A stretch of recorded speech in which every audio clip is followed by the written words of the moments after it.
नमस्कार साथियों, मेरे YouTube मंच सच्ची बातें खरी खरी में आपका हार्दिक स्वागत है, अभिनंदन है। मैं राजेश पटेल।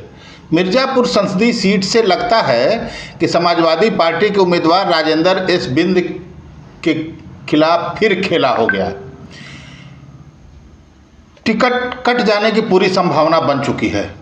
उनके साथ 2019 में भी समाजवादी पार्टी नेतृत्व ने इसी तरह का खेला किया था।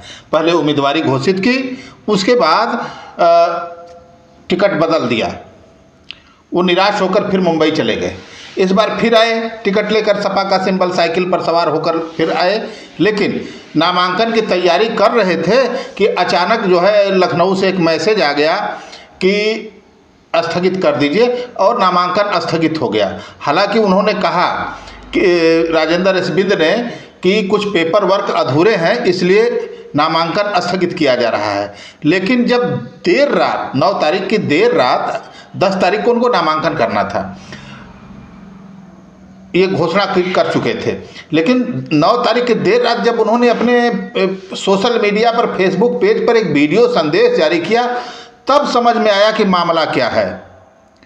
आप पहले इस वीडियो संदेश को सुन लीजिए, उसके बाद हम आगे की कहानी बताते हैं। नमस्कार मिर्ज़ापुर के मतदाताओं, मिर्ज़ापुर के मेरे समाज के भाइयों और बंधुओं, आज मैं लखनऊ में हूँ। मुझसे आज रमेश बिंद जी से मुलाकात हुई पार्टी कार्यालय, समाजवादी पार्टी कार्यालय में। वो राष्ट्रीय अध्यक्ष अखिलेश यादव जी से कह रहे थे कि इनका टिकट काटकर मुझे दिया जाए। उनका तर्क ये था, मैंने कहा कि भाई मेरा टिकट काटकर आपको क्यों दिया जाए, तो उनका कहता था न आप कोई सांसद हैं न कोई विधायक है। और रमेश बिंद जी का कहना था कि मैं यहाँ का सांसद हूँ और 3 बार से विधायक हूँ, तो मुझे प्रतिनिधित्व करने का अधिकार मेरा है, आपका नहीं। मैं बिंद का सांसद रहा हूँ और विधायक रहा हूँ, तो आपको विधायक बनने का कोई हक, सांसद बनने का कोई हक नहीं है। उनका कहना था कि आप इनका टिकट काट दिया जाए। तो आप बिरादरी के भाई, मैं आप सभी से पूछना चाहता हूं, क्या मेरा अधिकार, मैं अगर सांसद नहीं बना हूं या मैं विधायक नहीं हूं, तो क्या मुझे राजनीति में नहीं आना चाहिए? क्या मैं अपने भाइयों का, अपने मिर्ज़ापुर के जनता का सेवा करने का मेरा अधिकार नहीं है? ये किस तरीके की राजनीति है? ये स्थापित हो गए, ये कहते हैं। मैंने उनको पूछा कि आपको समाज ने और बिंद बिरादरी के लोगों ने और अन्य समाज के लोगों ने मिलकर आपको सांसद बनाया, लेकिन इनका कहना है मैं अपने बलबूते पे बना हूं, न मुझे किसी ने बनाया है, मैं अपने बलबूते और अपने दम पर बना हूं, न आपने मुझे बनाया है। तो ये सवाल है, मैं जनता से पूछना चाहता हूं, क्या मेरी टिकट कट जानी चाहिए और ये चुनाव मुझे नहीं लड़ना चाहिए? क्या ये चुनाव रमेश बिंद को लड़ना चाहिए? ये मैं आप लोगों से पूछना चाहता हूं।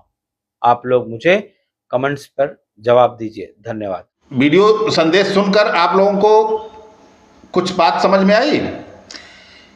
अब यहाँ से लगता है मिर्ज़ापुर से कि समाजवादी पार्टी भदोही के सांसद रमेश चंद्र बिंद को लड़ाएगी। उन्होंने अघोषित रूप से सपा ज्वाइन भी कर ली है, अपने सोशल मीडिया पर प्रोफाइल बदल दिया है। वो यहाँ से 2-3 बार विधायक भी रहे, उनकी पत्नी भी सांसद की चुनाव लड़ चुकी है, समुद्रा बिंद। लेकिन अब टिकट बदले जाने की स्थिति में रमेश चंद्र बिंद क्या प्रभाव डालेंगे, ये भी मैं आपको बताने का प्रयास करूंगा। लेकिन पहले राजेंद्र एस बिंद ने इन 50 दिनों में टिकट मिलने के बाद क्या क्या किया, इसको जान लीजिए। उनका जनसंपर्क अभियान चल रहा था धुआंधार तरीके से। हवा भले न बन पा रही हो, लेकिन वो अपने प्रयास में कोई कोर कसर बाकी नहीं छोड़ रहे थे। वो भरी दोपहरी में गेहूं काटी, गेहूं की फसल काटने का तो एक ट्रेंड चल चुका है। 2019 में हेमा मालिनी ने मथुरा से जो गेहूं की फसल काट के फोटो अपने सोशल मीडिया पर शेयर की, उसके बाद अभी इस बार के चुनाव में ओपी राजभर गेहूं की फसल काटते नजर आए।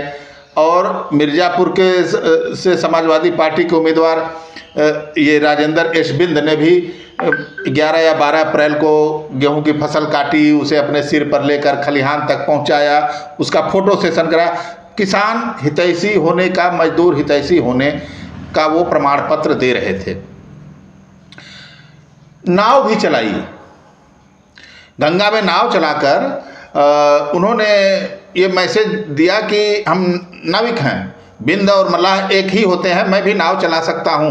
आप इन दोनों वीडियो को देख लीजिए उनका, उसके बाद फिर आगे मैं इनके टिकट कटने पर किसका नफ़ा होगा किसका नुकसान होगा इस पर मैं बात करूंगा आपसे।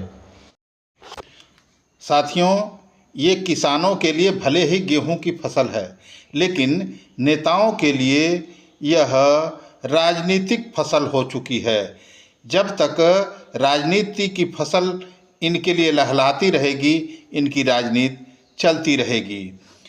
आपने हेमा मालिनी और ओपी राजभर की भी फ़ोटो और वीडियो गेहूं काटते हुए देखी है।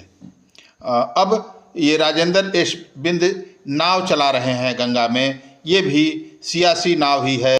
आपको बता दूं कि 2019 में जब राजेंद्र एस बिंद को टिकट दिया गया था, उस साल भी ये बड़ा जोर शोर से प्रचार प्रसार में लगे थे। पैसे की कोई कमी नहीं है, बड़े उद्योगपति हैं, मुंबई में रहते हैं।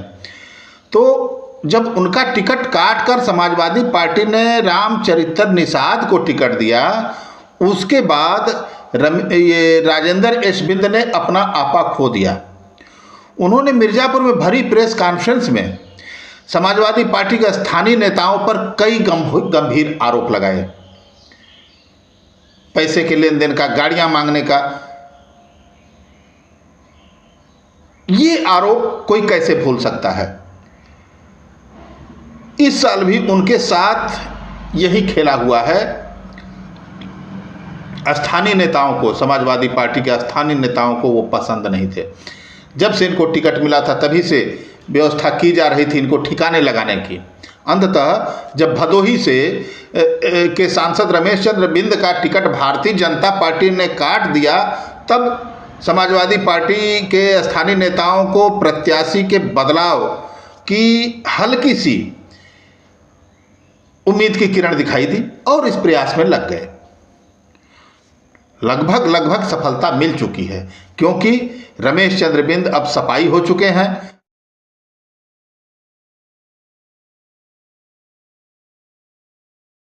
जैसा कि राजेंद्र एस बिंद अपने वीडियो में बता रहे थे, टिकट मिलने की भी पूरी संभावना है। अगर राजेंद्र एस बिंद को ही टिकट पक्का रहता तो इस तरह का वीडियो संदेश कतई जारी न करते। लेकिन उनको कल अखिलेश यादव के साथ रमेश चंद्र बिंद और राजेंद्र एस बिंद तीनों लोगों की जो बैठक हुई है, उसके बाद इन्होंने वीडियो संदेश जारी किया। उनके चेहरे पर निराशा के भाव दिख रहे हैं, हताशा है।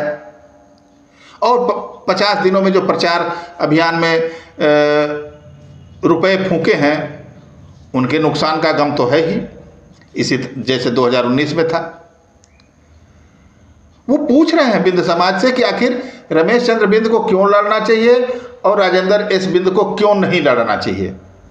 अब इससे ये तय है कि बिंद बिरादरी अभी तक जो एकजुट नजर आ रही थी, इसमें दो फाड़, टिकट बदला जाए या न बदला जाए इसका कोई फर्क नहीं पड़ेगा, लेकिन बिंद समाज में दो फाड़ हो गया है, रमेश चंद्र बिंद गुट और राजेंद्र एस बिंद गुट।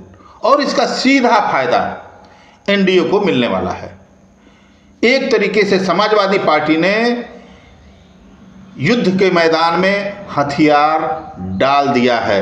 अब इसके पीछे कारण चाहे जो भी हो, लेकिन अब जो कयास जगह जगह लगाए जा रहे थे कि अनुप्रिया पटेल जो यहाँ से सांसद हैं, हैट्रिक, जीत की हैट्रिक लगाने की पुरजोर कोशिश में है, तीसरी बार लगातार जीतकर मिर्ज़ापुर से एक रिकॉर्ड कायम करने वाली हैं। अब जीत का अंतर बढ़ेगा कि घटेगा, अब जो स्थिति बन रही है वो इन सारे कयासों पर विराम लग गया और चर्चा ये होने लगी कि अनुप्रिया पटेल की हैट्रिक तो लगभग तय है ही, लेकिन जीत का अंतर भी अब बढ़ेगा, क्योंकि इस बार बिंद समाज में कुछ अलग अलग लहर थी। अब वो लहर, ये सपा में जो उठापटक मची है, वो लहर थम गई है, शांत हो गया है। आग अब अंदर सुलग रही है। रमेश चंद्र बिंद के समर्थकों में अलग और राजेंद्र एस बिंद के समर्थकों में अलग। ये जो आग है, ये दूसरे को नहीं, समाजवादी पार्टी का ही नुकसान करने वाली है। आज बस इतना ही। मिलेंगे अगली कड़ी में किसी अन्य चर्चा के साथ। तब तक के लिए प्रणाम।